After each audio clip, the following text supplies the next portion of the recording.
Hello， 大家好，我是刘毅。今天我们做的炝炒包菜，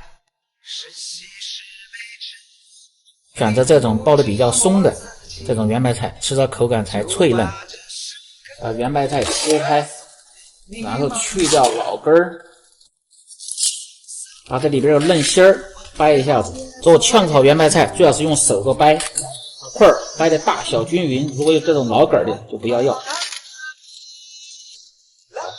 再准备点蒜子，做炝炒圆白菜用拍蒜子炒，味道更香。蒜子稍微多一点，开破。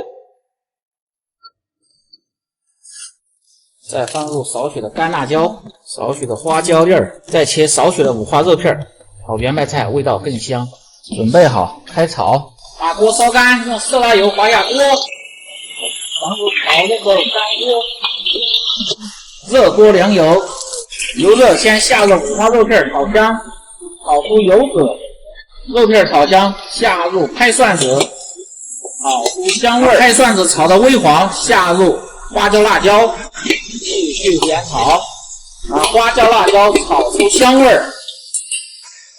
然后下入掰好的圆白菜。圆白菜下锅稍微翻炒一下，不用炒得太久。把这个炝炒圆白菜吃出这种脆感，放入生抽、调味、盐、鸡精、味精和少许的白糖。锅的时候放入陈醋，锅边放，激发香味，然后大火翻炒。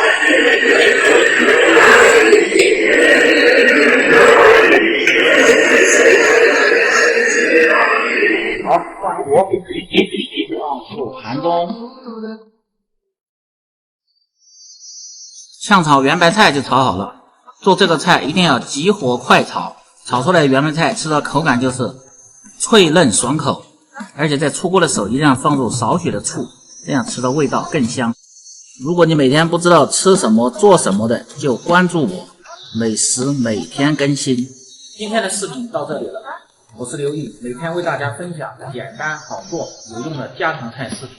如果有做得不好的地方，请评论指正，感谢大家的支持。